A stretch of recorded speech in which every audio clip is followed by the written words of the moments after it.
Are you tired of self-doubt holding you back? Have you ever wished you could have the confidence to face your fears, go after your wildest dreams, and the tools necessary to live your best life?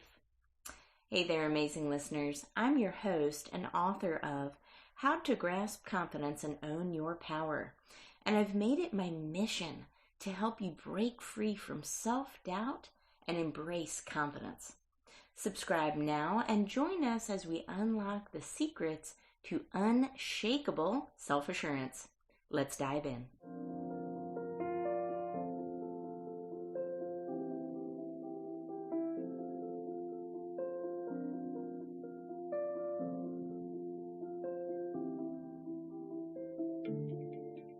Hello, everyone. Thank you so much for tuning in to Season 2 of the Grasp Confidence podcast.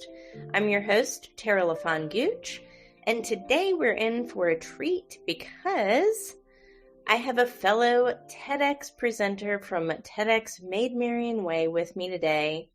We shared the stage together in Nottingham, England, and we actually practiced a few times offline, just he and I. I'm talking about the one and only Tony Brooks.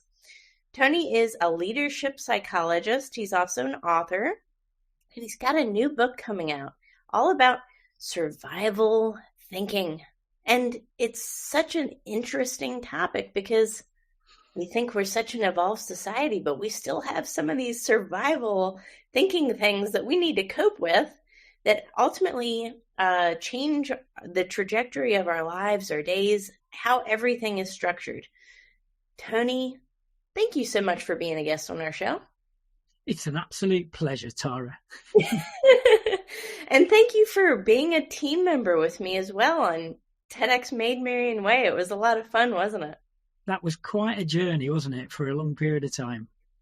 It's so much more work than people realize, these TED Talks, isn't it? Totally. I'm going to do a podcast episode next week about it because I think anyone who, you and I think both really enjoyed the experience and got a lot out of it, but I think anyone going into it would need to realise that it's probably a lot more work than they anticipate. Yes, it's more than just your 15 minutes on the red dot. There's a lot more pre-work that goes into it. A lot. But your talk really captivated the audience there that day in Nottingham.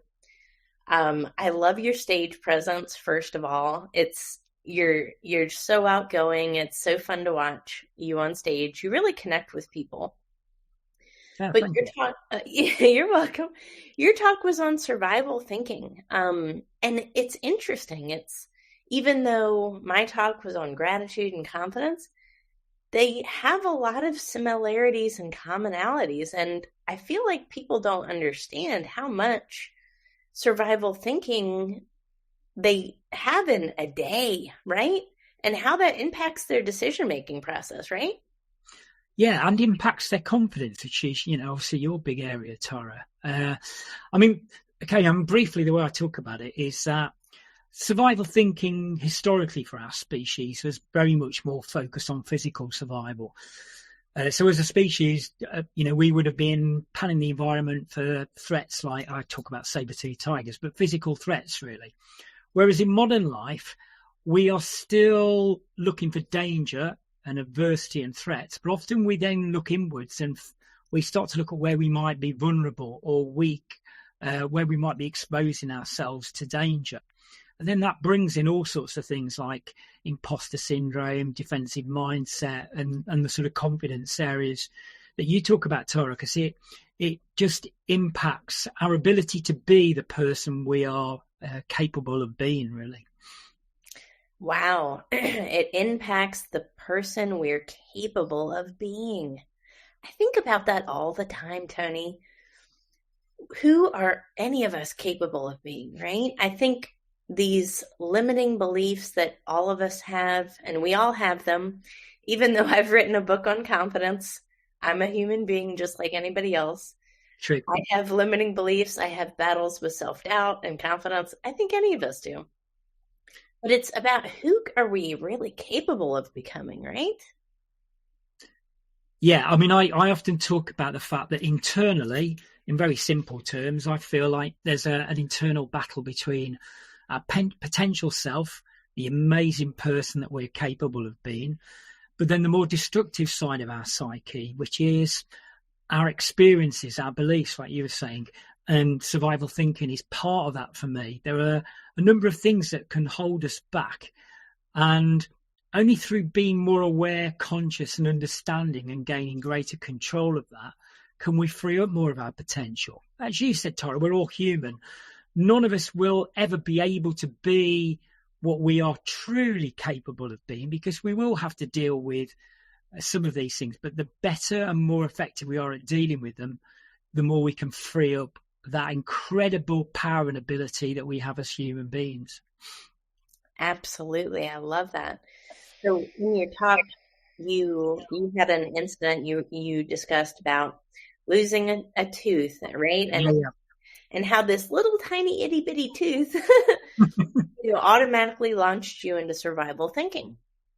Is it going to potentially damage the relationship I have with my wife? How is it going to look when I'm on stage? How's it going to be when I'm on the TED stage? What are people going to think about me? And then all of a sudden, this little itty bitty tiny issue, really, relatively speaking, we have turned it into this big saber-toothed tiger, as you mentioned. And now all of a sudden we're just fight or flight mode. What do we do? What do we do? And it's funny how we can really do that. We can be our own worst enemies, can't we? We can really turn this small issue into this huge lion chasing us. Yeah, and that's the thing, really. I mean, I said in my TEDx talk that we have amazing potential. You know, the human brain is incredible. It's evolved, can become more complex, but it can be our worst enemy. Our thinking can be our worst enemy. I know that you put a post up on LinkedIn about this very slight split in the back of your dress that nobody could see on the day, and that gets blown out of all proportion because our survival instinct, our survival thinking will unfortunately exaggerate problems, distort problems, imagine problems that don't even exist. And all of that's constraining, really, Tara. You know, it goes back to that same thing, really, that it holds back our confidence. It holds back our potential. And so that's why I feel so passionately about the fact that people need to understand, first of all, they're not unique. The kind of internal battles they're dealing with, every other person is dealing with to different extent, and some people become better equipped at dealing with it. And help people like you and I, helping people to gain greater control over that, means that they can do things, take themselves out of comfort zones, do different things, take on challenges, all of those kind of things from a much better headspace, really. Yeah. And we all battle with those moments, right? That make us question ourselves, make us question our confidence. And you brought up the unfortunate wardrobe malfunction that I had. Oh my gosh. I didn't even tell you. I didn't tell anybody. I told one audience member that was a friend of mine. And I just said, look, oh my gosh, what am I going to do? What am I going to do? And I thought, it's in the worst possible spot, right? But she immediately helped me. And what did she say? You're not doing a dance routine up there, are you? And I said, well, no. And she said, good, just stay front then. And you know what? It was just what I needed to hear, because in my mind, I'm thinking everybody is going to see everything. What is this, right? So it's important. It's important. And, it's also important to reframe those things and put them into perspective and recognize too that this is a natural thing we all go through anytime we're facing something new, right? Yep. Anytime there's going to be a level of uncertainty, a level of uncomfortability and unfamiliarity, you just have to do it and recognize too that there is no saber-toothed tiger actually chasing you, right? That's true. And in my book that's coming out in April, which is about some of this, and I don't talk about this in my TEDx talk, so it's a different 15-minute talk, but fundamentally for me, survival thinking can manifest in a number of ways. And 5 of the key ways I talk about in the book are imposter syndrome, ego, defensive mindset, negative self-talk, and group or tribal behavior. And things like imposter syndrome, which you were touching on there, Torres, when you do step into a new position at work, or you get promoted, or a new career position, or whatever, and you start to have those inner doubts about, am I capable enough? Will I be found out? And again, for me, that roots down into just survival thinking. It's protection. And again, we all experience. So I don't like people labeling themselves with a syndrome, but the term's used a lot. It's become more and more prominent the last sort of few years.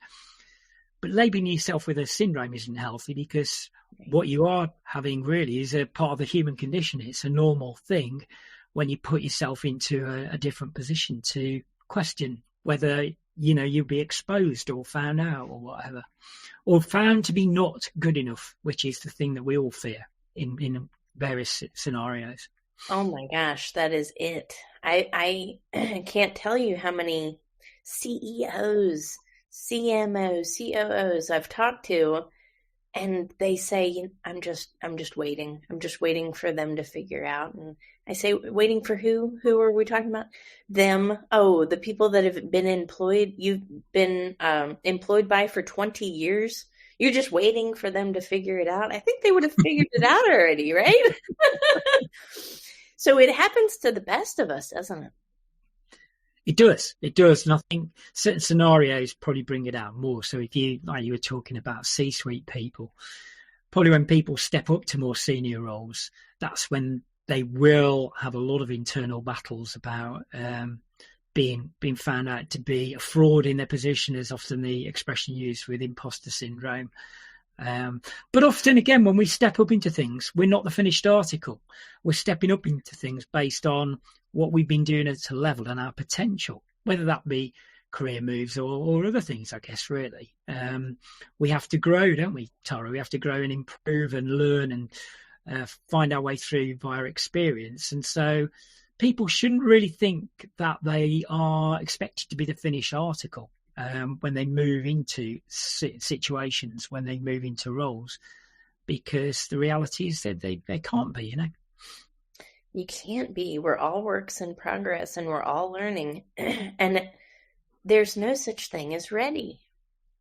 There's just no such thing. I mean, we could work on ready for 25 years and not feel like we're ready. At one point in time, are we just going to take a leap and jump? Or what point in time are we just going to try that thing, right? Yeah. So I think that's important too, that you can kind of combat that with action, and recognizing it as well, that it is a part of just being a human being, that we're all going to have those feelings. I have those feelings. Again, even though I've written a book on confidence and done a TED Talk about it, that didn't stop me from being nervous before I walked on stage. Yeah, of course. You're human. Trust me.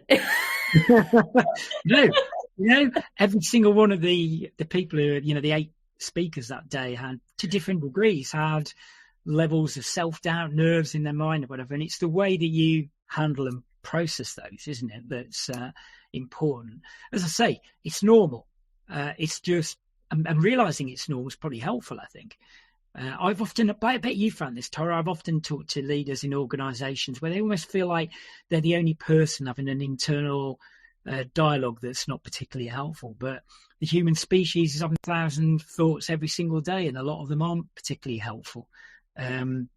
But it's about realizing that you don't need to attach to those thoughts necessarily. You don't need to go down the rabbit holes with those thoughts. You don't need to spiral with those thoughts. That you can make more conscious choices about whether you choose to believe that or go down that path with that thought, or say, no, actually, I'm good. And I had a lot of those internal dialogues on the morning of the TEDx talk, Tara. Oh, poof, gosh, we all did, right? And it takes a lot of courage, but the thing about it is we just jumped and we went for it. And, with anybody, anytime you're about to do anything, especially if it's big, something big, a little bit scary, again, just recognizing that nothing is going to jump out and kill you. It's not the end of the world. And as long as it's something that it's an opportunity and a catalyst for growth, do it, right? Yeah. Absolutely do it. And you'll find that other people are a lot more gracious than you think they will be. They're not counting your failures. They're not counting any of these things. What they're counting on is they want to support you. And ultimately, it's okay if you mess up a little bit. Nobody's going to account. What they are looking for is you're showing up and you're trying. And I think we internally in our own minds think everybody's watching us and paying attention to every flaw, but honestly, they're not. They're more worried about themselves, aren't they? I was going to say they've got their own internal battle going on that they're more concerned with, really. Right. So they're much more preoccupied with that, really. But yeah, no, I think for the most part, we've got to look to, I guess, the good in human nature. For the most part, other human beings will look to help you. It's part of our human nature to a great degree, because I was mentioning about group behavior as one of the areas. Group behavior can be a force for good because we're used to surviving as packs and as groups of people. So we have something inherent within us that we look to be helped by other people and help other people, because that's where we know there is an element of strength there. And it's unfortunate when we break away from that, but there is that been that part of human beings since right the origins of our species, going way back, that we know that there's security and safety in the collective, really. Absolutely. I love that. So in what ways we've talked about imposter syndrome, you kind of liken that to, a survival thinking.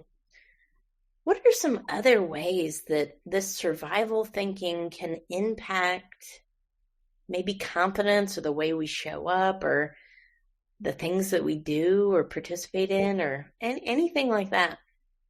I think that some of the traits like perfectionism and procrastination are very much impacted by it.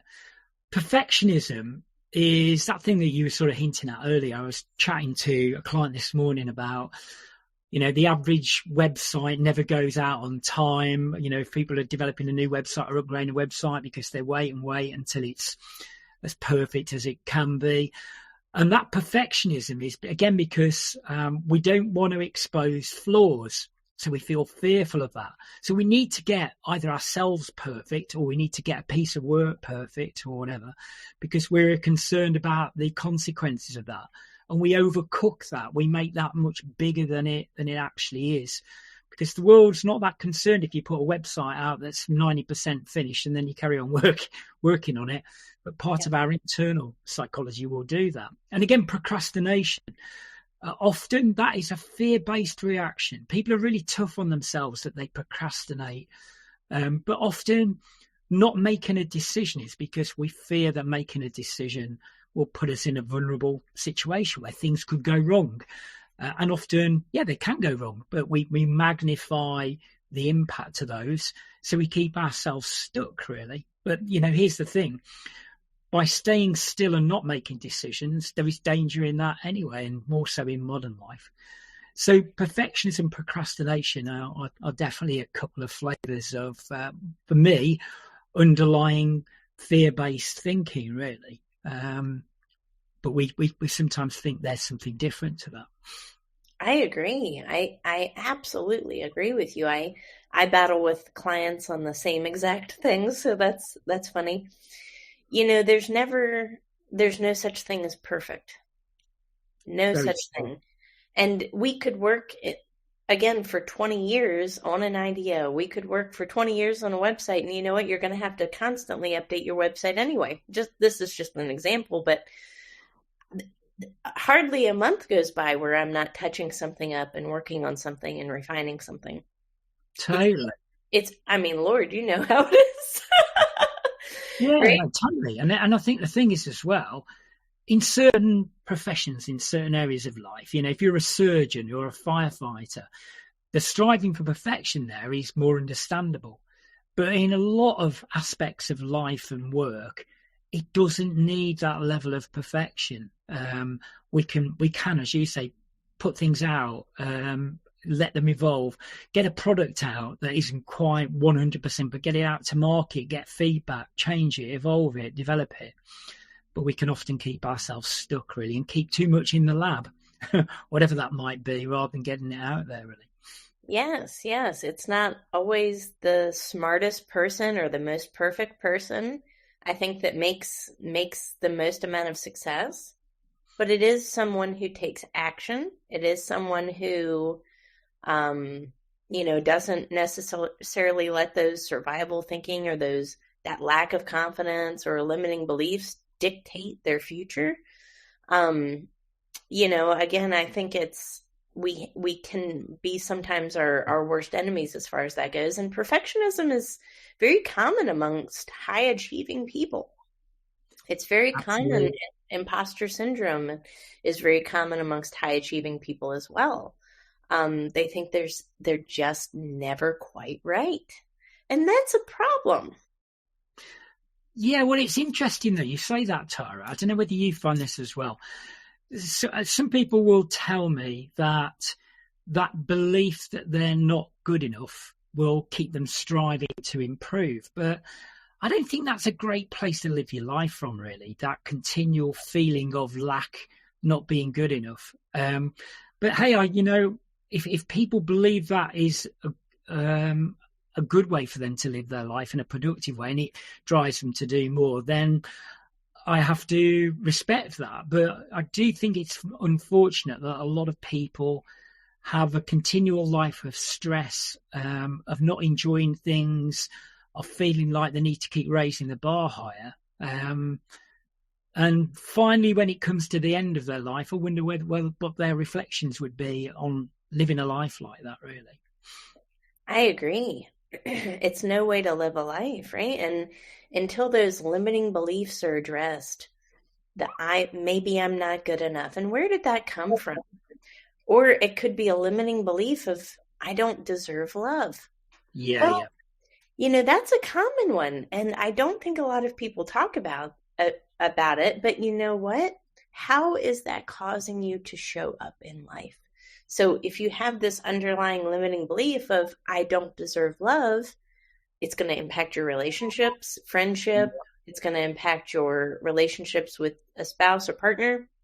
It's also going to impact the way you show up at work. It's going to impact the jobs you go after. It's going to impact the career you have, the amount of success you have. So all of these things, they correlate. And I feel like until we address those limiting beliefs that are holding any of us back, it's really hard to build confidence if we have these things holding us back, because they're almost like, they feel like anchors sometimes. Yeah. Stagnant, you know what I mean? I do. And I think the area that you speak about a lot as well relates to, you talked about being deserving of love, but it's deserving of self-love, first of all.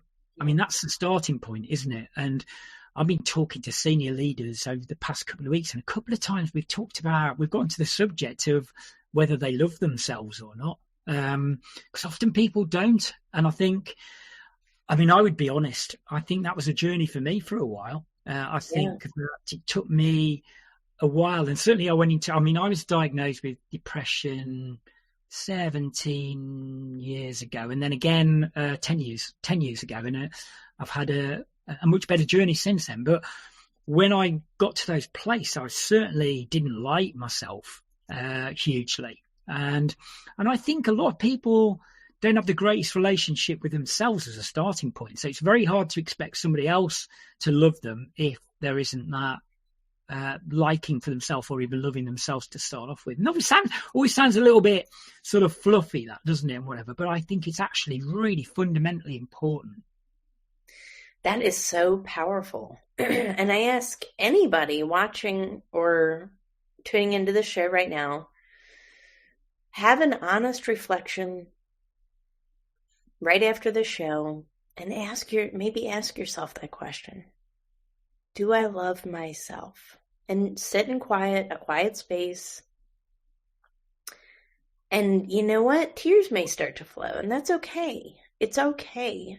We need to ask ourselves these questions, because if we're not honest with ourselves, how can we fix our problems? How can we develop confidence? How can we say it all the time, and I, just like you said, it almost sounds fluffy, but it's so much more than that.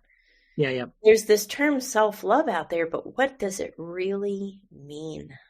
And if we don't love ourselves, where did that come from? Yeah, and some of that will be experiences and external factors, as you and I've talked about before.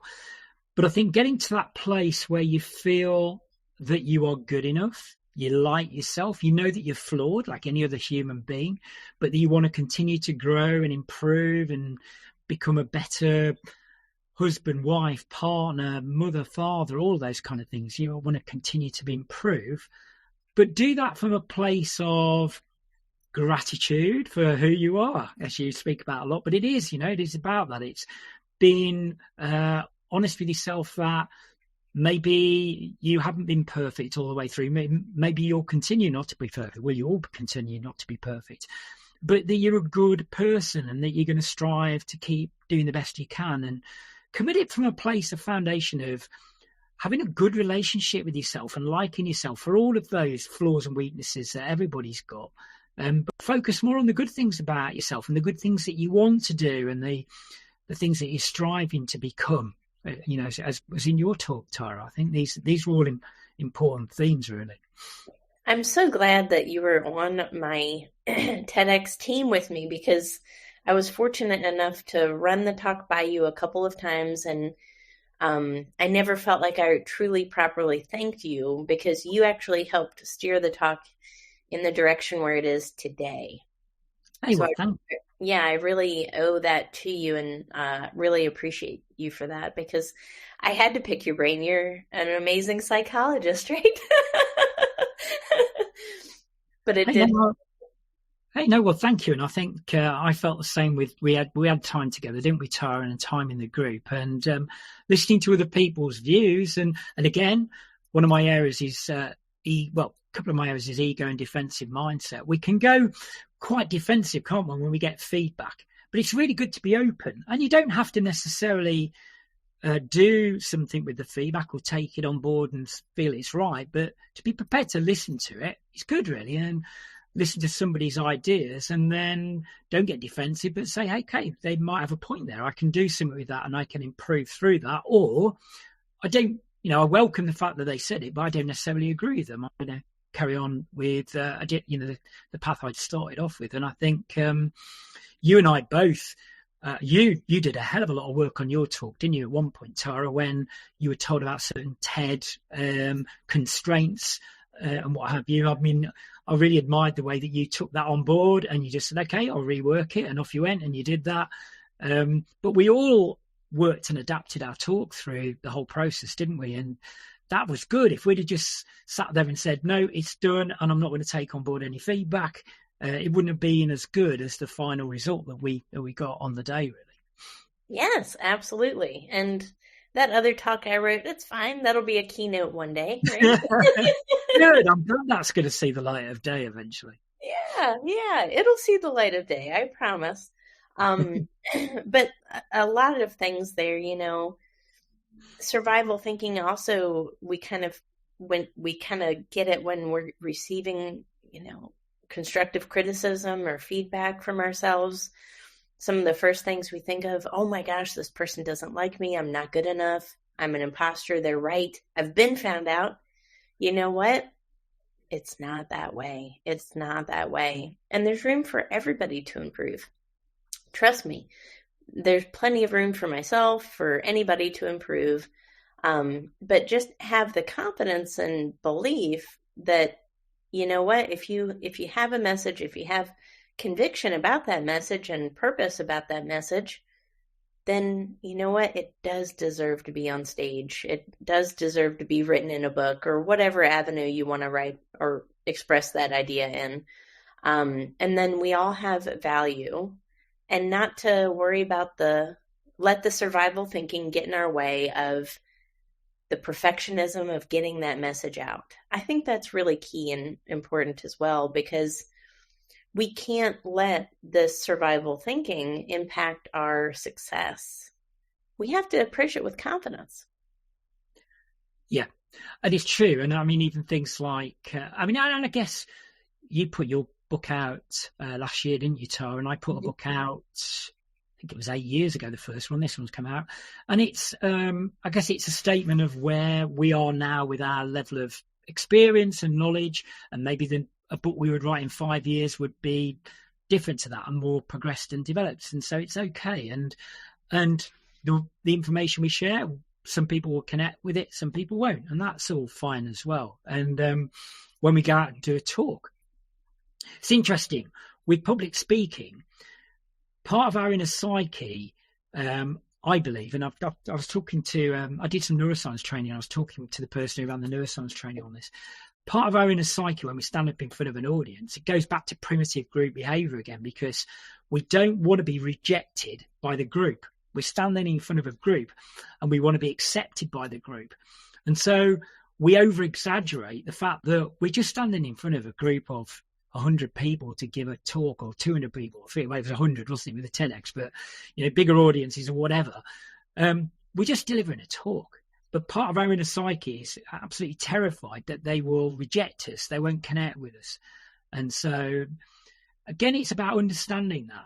I remember doing some coaching with a client when they were doing some speaking at an event, and they rang me the day of the event. They're having a complete meltdown, Tara. And I just said, are you going to die today? Is anybody going to die?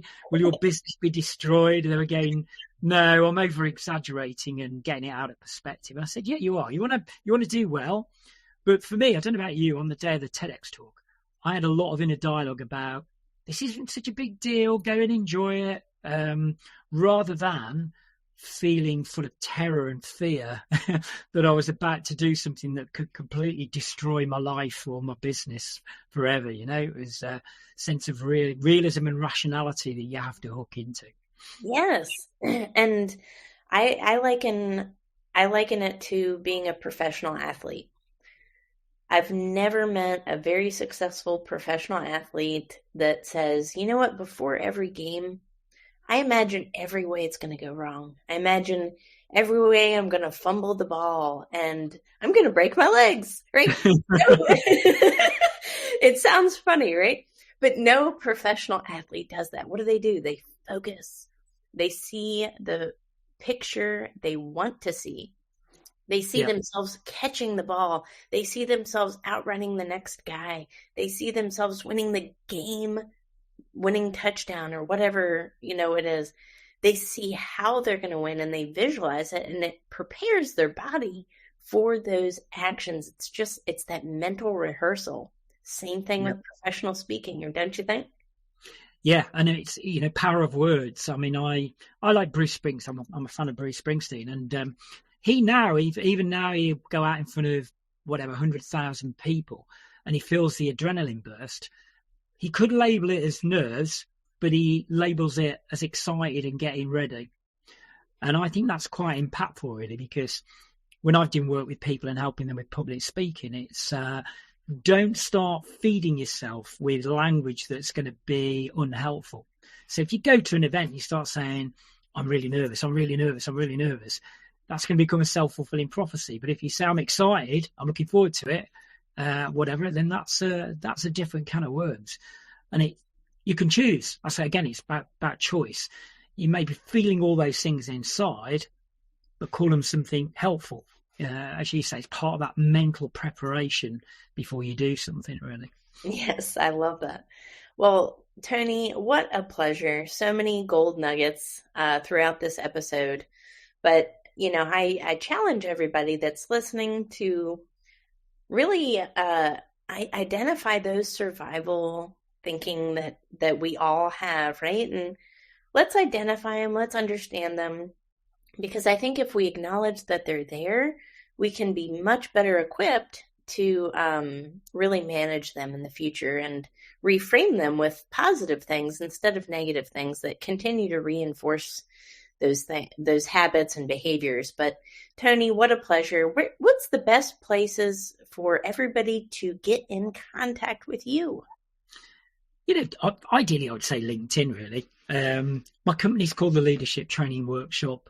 I've got a website called thetonybrooks.com, which is just TonyBrooks.com, but really LinkedIn. And I know you're very much, that's very much your arena as well, Tara, but that's the best place to find me, really. If you look for Tony Brooks, Leadership Psychologist, I'll pop up and connect, and by all means, pop me a line if I can help in any way. It'd be great to have a conversation. Oh, wonderful. Well, thank you so much for everyone who has tuned in today. I encourage everybody to share this podcast. Give it a review. This podcast has really helped a lot of people. I want to hear from you. I want to hear from my listeners. So I have been hearing some really good feedback lately from listeners who have been saying things like, I never thought about developing confidence that way. And you know what? I've tried this thing that you had with this guest, and it really worked, and it changed my life. I've had listeners come back and say that because of this show or a particular guest's insights, that they've been able to ask more money in their careers and do different things. So this show is proving that it has a positive ROI, but more importantly, a positive impact. And that's really the goal. That's why I started this podcast, is to have a positive impact across the globe with different people and help them genuinely. So share this podcast with your friends, family, or coworkers. Give it a review and keep tuning in every week because I interview amazing people like Tony on the regular. Thank you so much for everyone who has tuned in today. We will catch you on the next episode. Take care. And that's a wrap for this episode of Grasp Confidence. Thank you for joining me today and investing in yourself. Remember, building confidence is an ongoing journey, and each step you take brings you closer to the empowered, fearless version of yourself that you were born to be. Don't forget to visit my website, follow me on social media, and purchase my book, which is available on Amazon. Thank you for listening. We will see you on the next episode. Stay confident.